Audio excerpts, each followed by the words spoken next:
Alors bonjour Elodie Mazin. Bienvenue ici sur le blog d'écrivaine. Merci, merci de m'accueillir.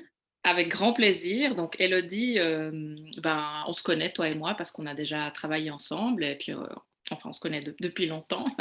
Et puis tu viens d'écrire un livre qui s'appelle Piscine Océan, c'est donc un recueil de poèmes.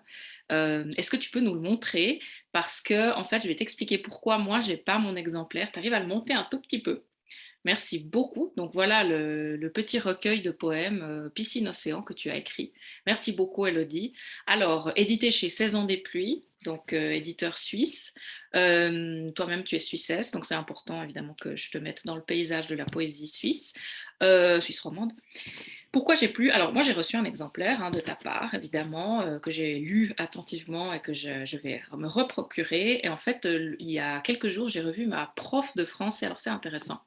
Moi, j'ai été ta prof de français au gymnase, puisque avant, comme je le dis souvent, j'étais enseignante au gymnase. Et puis moi, j'ai revu ma prof de français, mais pas du gymnase, du collège. Moi, j'ai gardé des très très bons contacts avec ma prof de français du collège, qui est une femme qui m'a énormément apporté, enfin, pour te dire, te résumer le personnage, pendant le confinement, elle a profité du confinement pour relire toute la recherche du temps perdu de Proust, qu'elle avait déjà lu plusieurs fois. Donc c'est une immense lectrice, toujours vraiment pleine d'attention à ce qui se passe, aussi au niveau littéraire, tout ça. Donc quand je l'ai vue, j'avais ton livre avec moi, parce que je voulais lui en parler en fait. Voilà, je lui parle un peu des auteurs que j'aime et tout et tout. Et puis elle a vu ton livre, elle l'a feuilleté tout, puis dans un élan du cœur, je lui ai dit prenez-le, je m'en reprocurerai un. Et puis après, j'étais là, mais en fait, je dois interviewer Elodie. Donc, bref, j'ai pensé à un plan B, pas eu le temps de me le procurer, mais si jamais, je te dirai, enfin, on verra comment on fait, mais au moins, on l'a vu, ton livre. Donc, bienvenue ici, Elodie. Pour parler de ce magnifique livre, donc c'est un livre de poésie que tu as écrit. C'est une histoire. Est-ce que je peux dire que je peux le résumer en disant que c'est une histoire d'amour dans une piscine, en gros, dans une piscine publique. Voilà. Il y a quelque chose d'extrêmement sensuel dans ce livre, moi j'ai trouvé, qui ramène beaucoup au corps et à quelque chose de très incarné. On a tendance à voir la poésie comme quelque chose de plutôt cérébral, le chant de l'âme, enfin des choses comme ça. Et puis là, vraiment, tu nous ramènes à quelque chose de très sensuel, enfin, l'eau qui coule sur le corps, le soleil, l'autre, l'amour charnel, etc. Est-ce que toi, tu pourrais déjà nous donner un peu ton parcours et puis nous parler un peu de ce livre si tu en as envie, évidemment. Oui, alors en fait, donc j'ai fait une formation d'auteur à l'Institut littéraire suisse et puis après, enfin, à la Haute École des Arts de Berne, dont l'Institut littéraire suisse fait partie. Et j'ai commencé à écrire ce recueil de poèmes Piscine Océan pendant ma formation. Et je l'ai terminé un an plus tard, enfin, quand j'avais mon diplôme. Et d'abord, en fait, ce texte, c'était une sorte de nouvelle, mais une nouvelle assez brève et puis assez compacte. Et puis ma menta, justement, Isabelle Brissa, poétesse suissesse, m'a dit, mais pourquoi En fait, c'était une nouvelle d'une page, hein, c'était vraiment quelque chose de très ramassé. Elle m'a dit, mais pourquoi tu en ferais pas des haïkus, en fait. C'est Mhm, elle qui m'a proposé cet exercice, mais vraiment comme presque un exercice scolaire, hein. mhm, Enfin scolaire, un exercice pour m'exercer à la poésie. Et mhm. du coup, j'ai pris quelques bribes de cette histoire en prose que j'avais écrite. Et puis, après, il y a des dizaines de poèmes qui sont apparus et même des centaines. Est-ce que dans le processus d'écriture, parce que ça c'est super intéressant, tu as rajouté ensuite d'autres haïkus ou bien est-ce que tu t'es servi que du matériel que tu avais déjà? Ah non, non, le matériel que j'avais déjà, c'était vraiment une base. Puis à partir de Base. là, j'ai pu broder et puis entrer vraiment dans un travail de dramaturge, en fait, parce qu'il y a eu vraiment il y a eu il y a une part évidemment de vécu, mais il y a aussi toute une part de fiction. Bien sûr. Euh, et la poésie, en fait, c'est un peu paradoxal, mais on la rattache souvent à l'auteur. Enfin, la narratrice, c'est souvent l'auteur, alors que, en tout cas, pour ce recueil-là, euh, je parle évidemment d'émotions humaines qu'on éprouve toutes et tous, mais il y a vraiment une envie aussi de raconter une histoire avec ces filons narratifs et fictifs. Mmh. C'est très intéressant l'idée d'écrire une histoire. Finalement, alors la manière dont tu as structuré ton recueil de poèmes, c'est plutôt en fonction tu parlais d'une dramaturgie ou d'une histoire en fait, c'est ça? Oui, en fait, c'est une histoire racontée par des haïkus. Voilà. Mais Voilà. ça, c'est intéressant, c'est très intéressant parce que c'est pas toujours, la démarche qu'on trouve dans un recueil de poèmes. Des fois, c'est organisé par thématique, par exemple, donc ça, c'est intéressant qu'il y ait un fil narratif dans ton histoire. Est-ce que tu serais d'accord, Élodie, de nous remontrer le livre et puis, de nous lire peut-être un extrait, si tu veux bien, bon, moi, j'adore déjà le 1er qui est sur la j'aime beaucoup alors on peut voir aussi ici la forme que prennent tes haïkus parce que finalement, c'est des haïkus. Enfin, je sais pas si tu veux nous montrer un petit peu comment c'est à l'intérieur, mais ils ont aussi, ils se rapprochent beaucoup des calligrammes. Moi, ça m'a fait penser un peu aux calligrammes. Cette idée, tu vois de quoi je parle, j'imagine. Cette idée finalement d'arranger en fait le poème en fonction aussi de ce qui est dit dedans. Donc là, sur ta couverture, tu as des formes de vagues, et on voit ici effectivement, euh, voilà, la manière d'arranger aussi finalement les poèmes est très intéressante. Est-ce que tu serais d'accord de nous lire un petit extrait, Elodie, éventuellement? J'espère que je te prends pas, c'est pas trop de surprise là maintenant, parce que c'est vrai que comme j'ai pas mon exemplaire, normalement c'est moi qui lis un extrait, mais j'espère que ça t'embête pas trop de nous en lire un petit extrait. Non, non, avec plaisir. Donc je lis le début. Volontiers. Piscine couverte, on se sourit l'un à l'autre, chaleur tropicale. Chaleur tropicale, heureux d'être en face à face. Où sont les oiseaux? Gravir l'escalier, du plongeoir, les mains déjà moites de vertige. M'accrocher de toute ma force à tes yeux pour ne pas tomber dedans. On se jette à l'eau, on lâche la gravité, nouvelle pensée. Fond de la piscine, sparadrap, crotte, désir de ton corps en nage. Mais j'adore parce que j'aime beaucoup le mélange en fait entre quelque chose de l'amour qu'on va relier à plutôt un langage élevé, etc. Puis là, tu nous parles quand même de ce qu'il y a dans le fond de la piscine. C'est vrai que moi, je vois le vieux morceau de sparadrap de la piscine publique, qui en général nous dégoûte horriblement quand c'est pas le nôtre, évidemment. Donc, j'aime beaucoup ça. Merci beaucoup pour cette lecture, Elodie. Donc là, tu nous as parlé un peu du processus d'écriture. Moi, je trouve ça vraiment passionnant toujours de découvrir la manière dont une écrivaine travaille. Est-ce que tu as rencontré des difficultés d'écriture lors du processus d'écriture de ce livre-là? Alors, en fait, au début, en tout cas, c'était assez fluide parce que c'était comme une rencontre amoureuse avec un nouveau genre poétique que je maîtrisais pas et que j'ai apprivoisé. C'était une découverte assez excitante parce que je me suis assez vite familiarisée avec, avec les règles du haïku.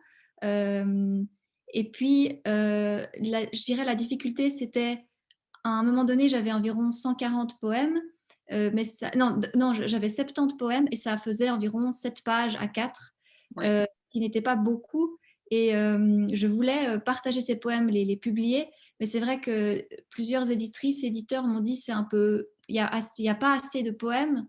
Et après, voilà, c'était un peu laborieux pour moi d'en écrire plus. Parce que j'avais l'impression que les 70 qui étaient là, ça racontait déjà une histoire et qu'elle était close, cette Mhm. histoire, elle était bien faite, c'était comme un œuf. Et puis, il y a eu la pandémie, mars 2020, et là, j'ai eu j'ai pu me replonger comme beaucoup de personnes dans une intériorité, et je me suis rendu compte que j'étais pas du tout, enfin, ma créativité par rapport à ce projet n'était pas du tout sèche, asséchée, et tout est revenu, et du coup j'ai pu en écrire des dizaines d'autres, et grâce à ça, ça a pu donner un recueil entier. Mhm. Est-ce que tu as pris tous les poèmes que tu avais écrits ou tu en as sélectionné quand même pour le recueil après? Je crois que je les ai presque tous pris, sauf quelques-uns que j'ai mis un peu de côté. D'accord. Ok. Non, oui, c'était. Mais en fait, c'est assez magique le haïku parce que c'est pas comme parce que justement il y a une forme, il Ouais. y a des règles très très précises et puis ces règles elles aident à ne pas bah, à donner, enfin elles forgent en fait la pensée. Mhm. Donc, du Oui. coup, si on met sa pensée dans ce moule-là, il y a quelque chose de bien qui sort normalement. Mhm. Oui, tout à fait. Moi, je note un des trucs que tu dis parce que ça m'intéresse beaucoup. Oui, c'est clair. Souvent, quand on a une forme comme ça, un peu rigide, hein, ça va libérer paradoxalement la créativité parce que tu sais que ton cerveau, il a comme une sorte un canevas.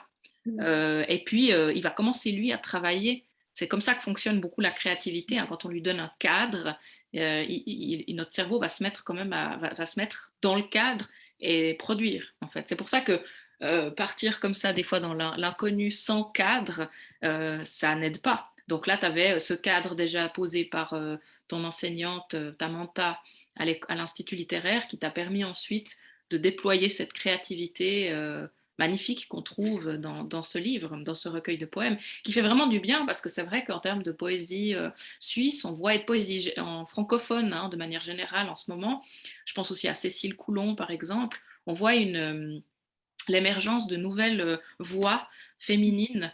Alors bon, évidemment, si on n'était pas dans un monde où la littérature universelle est souvent dominée par le masculin, on n'aurait pas besoin de dire poétesse féminine, gna gna gna, voix féminine. Mais là, je vois qu'il y a un renouveau qui est quand même fabuleux, puis une sorte de quand même de liberté par rapport ce qui est dit, à la manière de le dire. Et d'ailleurs, ça, je ne sais pas si tu as vu récemment, il y a eu un article sur Cécile Coulon de comment il s'appelle cet écrivain Bec Bédé, qu'il a appelé Cécile Coulure, en la critiquant largement et en disant que c'était vraiment nul. Et, voilà. Et je pense que ça c'est bon signe en général quand Oui, un oui. vieux con, désolé, je suis pas très fan de Bec Bédé, de la place parisienne critique, c'est souvent que bah, ça tape juste. Donc, bravo. Mais pour en revenir à toi, je suis vraiment ravie que la poésie suisse ait comme ça ce rayonnement qui commence de nouveau voilà, à sortir. Si tu avais un conseil pour une jeune femme qui voudrait se lancer dans la poésie ou écrire ou publier de la poésie, en plus de avoir une forme, parce que là finalement c'est un très bon conseil hein, de se donner. Alors on peut faire du vers libre, bien entendu. Hein, aujourd'hui la forme, disons, dominante de notre poésie, c'est quand même le vers libre, mais revenir à une forme un peu rigide, comme Baudelaire par exemple, quand il a écrit Les Fleurs du Mal, hein, il est revenu il l'a remis un peu au goût du jour, mais il est revenu quand même à la forme classique du sonnet.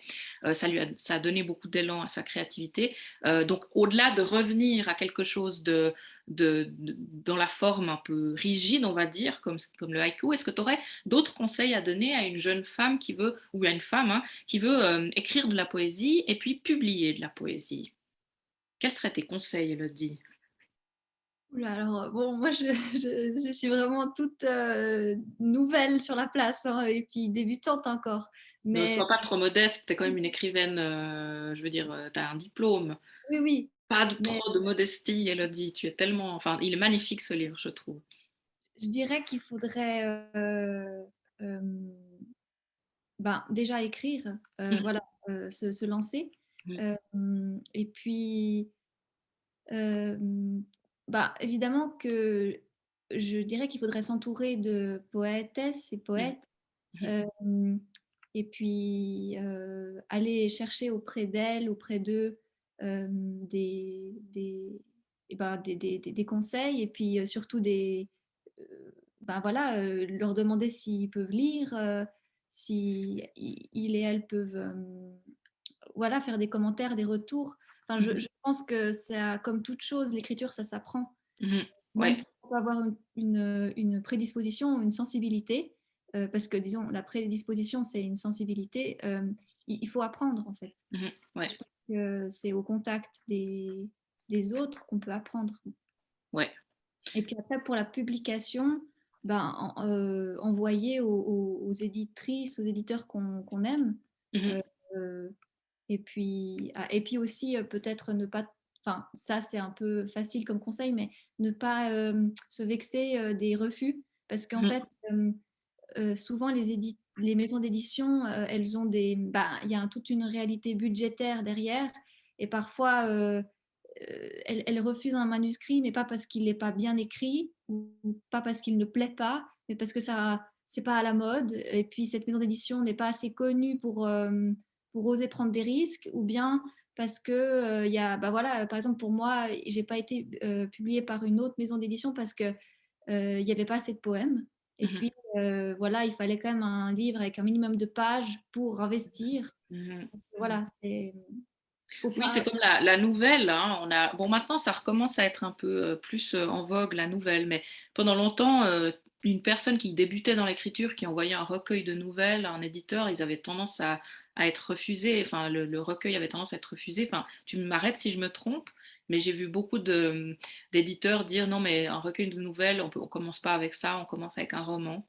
Puis à Mmh. partir du moment où le roman marche bien, on peut éventuellement éditer un recueil de nouvelles», mais il y a beaucoup de maisons d'édition qui refusent en fait les recueils de nouvelles. Ah d'accord. En tout Oui. cas, c'est ce que moi j'ai vu. Peut-être tu as une autre expérience de la chose, mais Non, non, je ne savais pas du tout, mmh. bon, moi, j'écris pas beaucoup de nouvelles, alors je sais pas, mais ouais, alors j'apprends quelque chose là. Ouais. Bah, en tout cas, voilà, les expériences les retours que j'ai eus là-dessus, c'était vraiment, ouais, que c'est moins vendeur qu'un roman en fait, donc des nouvelles. Donc il y a beaucoup de maisons comme tu disais aussi pour, tout à l'heure pour la poésie finalement, on prend voilà, il y a certains éditeurs ne prennent pas certains risques quoi, tout Ouais. simplement. Ben, merci beaucoup. Est-ce que, bah, merci pour ces conseils précieux. Elodie, vraiment l'idée d'avoir eu un œil extérieur, que des professionnels aussi de l'écriture puissent te dire ce qu'il en est. Est-ce que, est-ce que tu as eu une routine d'écriture particulière? Est-ce que tu changes de routine en suivant le projet? Est-ce que tu pourrais nous donner, ça c'est les secrets d'écrivaine qu'on adore se connaître. Est-ce que tu as des petits secrets, des petites routines à partager avec nous? Alors, j'ai pas beaucoup de routine dans ma vie, quel que soit le domaine, mais j'ai pas de routine beauté, par exemple, ou pas. De toute façon ici, Ou, mais heu, bah, par exemple, quand je suis dans un processus d'écriture, que ce soit la poésie ou le roman, heu, ben, j'ai toujours mon téléphone portable avec moi, et du moment que j'ai une idée qui vient, je la note tout de suite, même si cette idée n'est quelques heures plus tard, elle me semble totalement, banale et fade, c'est pas grave, il faut quand même noter, parce que, après on regrette, quand l'idée est passée, et puis, ouais, on saura peut-être jamais si c'était l'idée de génie ou pas, alors ouais, tout de suite noter. ouais. Hem Et puis, pour la poésie, en fait, je dirais, enfin, j'ai pas vraiment une routine, mais hem, j'écris parfois des poèmes, pas forcément avec une forme prédéfinie, mais par exemple, avant d'écrire le poème, je prends le temps de le mâcher, Mmh. heu et puis après je le retravaille beaucoup, Mmh. et avant de le publier, par exemple sur Instagram, Mmh. il y a beaucoup de retravail avant. D'accord, et qu'est-ce que tu appelles le mâcher? Enfin, c'est-à-dire, me laisser, pénétrer par la sensation, éprouvée, Ouais. par l'émotion ou l'idée. Parce que souvent j'éprouve quelque chose, et puis, entre le moment où j'éprouve la chose et le moment où je vais l'écrire, il faut qu'il y ait une maturation, et c'est Mmh. ça en fait le moment de mastication, c'est ça, c'est, Ouais. se laisser, faire par ce qu'on a éprouvé, puis après écrire, puis après retravailler, sur quoi on a écrit. Mais Ouais, ouais, pardon, excuse-moi. oui, parce que je sais qu'il y a il y a des écrivaines, des écrivains qui, enfin, surtout pour la poésie, qui ne retravaillent pas du tout Ouais.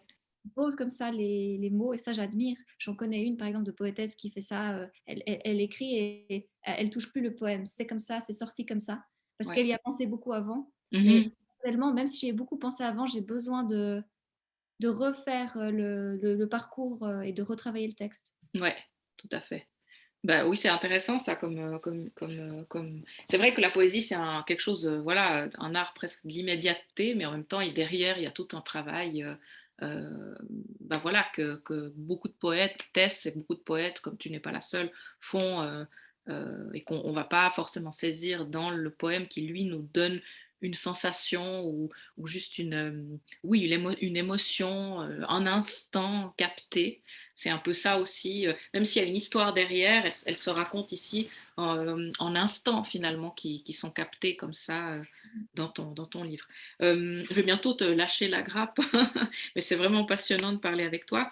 Euh, est-ce que donc je vais te poser, j'aimerais te demander quels sont tes projets du moment et puis comment. Oui, j'aimerais savoir, est-ce que tu as des projets en ce moment d'autres livres ou est-ce que tu es en train de. Enfin, quels sont tes projets du moment? J'ai cru comprendre que tu avais envoyé ton recueil pour des prix. Mhm. Est-ce que tu peux nous en parler de ça? Oui, j'ai envoyé mon recueil pour pour 3 prix de poésie ou de littérature en Suisse. Oui, En fait, maintenant que je me dis peut-être que je vais pas dire quels sont ces prix pour le moment. d'accord. Je Oui, comprends. oui. Oui, oui, oui, t'es pas. Voilà, mais bon, tu l'as envoyé toi-même, comme quoi c'est possible, c'est faisable. En tant qu'auteur, bah, souvent c'est soit l'éditrice, l'éditeur ou soit l'auteur qui peut envoyer, c'est égal. D'accord, ok, mais ça c'est intéressant de le savoir. Effectivement, il y a des prix de poésie qui existent, pas qu'ici, en France aussi. J'imagine qu'il y a aussi moyen de regarder du côté de la France. Je ne sais pas si c'est ton cas. Oui, j'ai regardé, j'ai tapé sur Google prix Poésie France, voilà. Et puis, il y a toute une liste très bien faite qui est apparue Ouais, avec le lien de chaque site internet très relié au. bien, Et très bien. il y a énormément de prix et des prix super intéressants pour.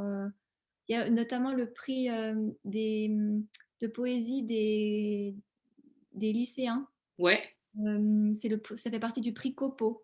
Et ok. ça, je trouve que c'est intéressant. Euh, c'est des lycéens qui lisent les recueils envoyés à ce prix. Mhm. Et je trouve intéressant, en tant que poète, d'avoir un œil, enfin d'avoir des lecteurs de cet âge-là. Oh oui, oh Ça, oui, parce que oui, effectivement, c'est vraiment, ouais, c'est vraiment génial. Ça, bah super, nous mentionner ça. Alors ça peut être vraiment intéressant. Et puis d'autres projets littéraires en ce moment, est-ce qu'on a le droit de te demander, évidemment, si tu veux pas répondre, mais est-ce que tu as d'autres projets, des choses en cours Oui, enfin, j'ai toujours un cosmos de projets dans la tête, mais ce qui redescend, enfin, ce qui est ancré sur Terre pour le moment, c'est le retravail d'un roman. Ok, Voilà. super. Et le retravail est assez mastoc, donc je vais me donner le temps et l'énergie de le faire. Mhm, d'accord. Et puis ensuite, éventuellement, dans une visée évidemment de publication. Oui, ouais, Ok. tout à fait. Tu préférerais être publié en Suisse ou en France? Enfin, quelles sont un peu tes velléités à ce niveau-là? Les deux, je suis franco-suisse, alors les deux me vont. Euh, D'accord. mais je me sens plus suisse que française quand même. Désolée pour les Français, mais Oui, ben, tu as grandi ici. Enfin, je crois savoir que tu as grandi ici. oui, oui, oui, parce que, Et oui, je suis que- née ici, j'ai tout fait ici, donc non, mais oui, bah, c'est sûr. Bah, moi, en fait, je serais heureuse qui m'aime me publie, quoi. Ouais, Après, que ce soit en Suisse ou en France, ouais, ben, ce sera bien. ouais. Et puis, Elodie, alors, si on veut, donc, moi, je réitère que, voilà, c'est un magnifique ouvrage de poésie que tu as écrit là. Où est-ce qu'on peut se le procurer? Est-ce que tu veux bien nous le remontrer une fois, puis nous dire, désolée, hein, je te fais faire mon boulot, Elodie, mais où est-ce qu'on peut se procurer ton livre, donc aux éditions Saison des pluies? Donc, Piscine Océan, on peut le trouver dans plusieurs librairies, donc dans les Payot, dans toutes les librairies Payot, sauf la librairie Payot à Neuchâtel, qui qui n'a pas pu prendre ce livre parce elle avait son catalogue complet. D'accord, Hum, Et on peut aussi se le procurer. En fait, les personnes intéressées peuvent aller voir sur le site Saison des pluies. Et ok. puis là, il y aura toute la liste. Saisondespluies.ch, hein? Oui, saisondespluies.ch. Et là, il y aura toute la liste des librairies où on peut trouver le livre. Ouais, Et puis aussi, une façon assez rapide aussi de l'obtenir, c'est d'écrire, à l'adresse mail des éditions, ok, et puis pour le commander et puis pour le recevoir par la poste. Heu d'accord, et puis donc l'adresse mail c'est, édition@saisondespluies.ch. d'accord, Édition au pluriel, voilà. d'accord. Très bien. Bah, merci beaucoup, Elodie. Je mettrai tout ça sur l'article donc, qui paraîtra la semaine prochaine. Est-ce que tu as un mot de la fin, quelque chose que tu as envie de partager encore au sujet de ton livre, au sujet de l'écriture, que tu aurais envie de dire ici? En fait, alors personnellement, moi j'aime beaucoup, lire à haute voix, Oui, et c'est pour ça que j'espère, gagner, un prix, parce que, quand on gagne des prix, on est invité à des lectures, oui. donc c'est un grand plaisir, de lire à haute voix. Oui, Et sachant que tu es comédienne aussi, hein, c'est une des cordes qui sont à ton arc. Tu fais beaucoup de choses dans le domaine artistique et notamment tu es comédienne et metteur en scène. oui, Donc, voilà. est-ce que tu aimerais... Oui, pardon. Oui, pardon, oui, je t'en prie. Est-ce que tu aimerais nous lire un extrait pour terminer? Oui, bah, volontiers. Alors, hem, bon, alors il y a 3 parties au livre, une partie joyeuse, une partie triste et une partie joyeuse. Donc, je vais quand même finir par une partie joyeuse. Alors, hem,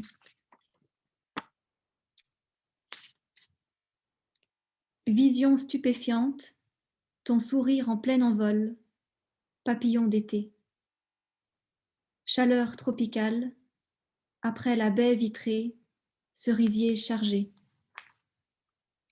La piscine souhaite voir qui fera ricocher son cœur sur ses flots. Bruit encore céleste, ton être s'élève, plonge, voix rauque de l'eau. Par-dessus les flots, une mèche de soleil, tressée à ta nage. Stop à 2 coudées, crotte de nez en suspens.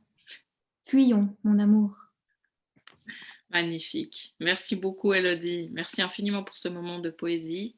Merci à toi. Euh, je souhaite vraiment tout le meilleur à ton livre et à tes futurs livres. Et puis, merci beaucoup d'avoir accordé un peu de temps à cette interview.